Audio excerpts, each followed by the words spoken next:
فضائل نماز نحمدہ ونصلی علی رسولہ الکریم اما بعد فاعوذ باللہ من الشیطان الرجیم بسم اللہ الرحمن الرحیم۔ معزز سامعین کرام، آج کی ویڈیو میں آپ لوگوں کے ساتھ ہمارے پیارے نبی حضرت محمد مصطفیٰ صلی اللہ علیہ وسلم کا ایک پیارا حدیث پاک جو کہ نماز کے حوالے سے ہے شیئر کروں گا۔ اس کو انتہائی توجہ کے ساتھ سنتے جائیے، کیا پتہ کہ اسی ہی حدیث کی وجہ سے آپ کی زندگی بدلیں۔ بسم اللہ الرحمن الرحیم۔ نبی اکرم صلی اللہ علیہ وسلم کا ارشاد ہے کہ قیامت میں سب سے پہلے نماز کا حساب کیا جائے گا۔ اگر وہ اچھی اور پوری نکل آئی تو باقی اعمال بھی پورے اتریں گے، اور اگر وہ خراب ہو گئی تو باقی اعمال بھی خراب نکلیں گے۔ اللہ جل شانہ ہمیں بچائیں۔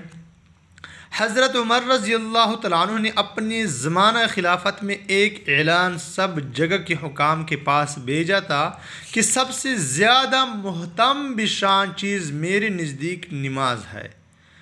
جو شخص اس کی حفاظت اور اس کا اہتمام کرے گا وہ دین کے اور اجزاء کا بھی اہتمام کر سکتا ہے، اور جو اس کو ضائع کر دے گا وہ دین کے اور اجزاء کو زیادہ برباد کر دے گا۔ اللہ ہمیں بچائے۔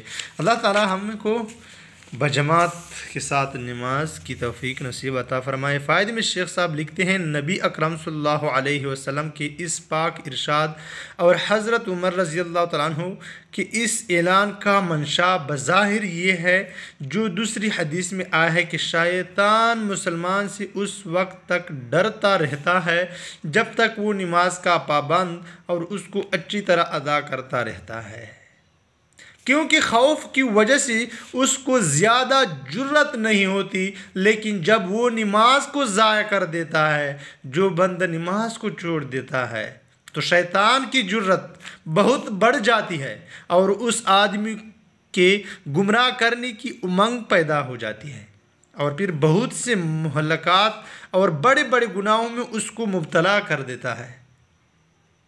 اور یہی مطلب ہے حق سبحانہ و تقدس کے ارشاد، ان الصلاۃ تنہی عن الفحشاء والمنکر، جس کا بیان قریب ہی آ رہا ہے۔ معزز سامعین کرام، نماز کی جتنے بھی فوائد ہیں دنیا میں ہی اور آخرت میں ہی، وہ انتہائی لاجواب ہے، بے شمار ہے، لیکن جو بندہ نماز چھوڑ دیتا ہے، ہم مسلمان انتہائی کمزور ہو چکے ہیں، لیکن جتنے بھی فوائد ہیں نماز کے، چھوڑنے والے کے لیے اس کا انجام بھی اتنا ہی برا ہے۔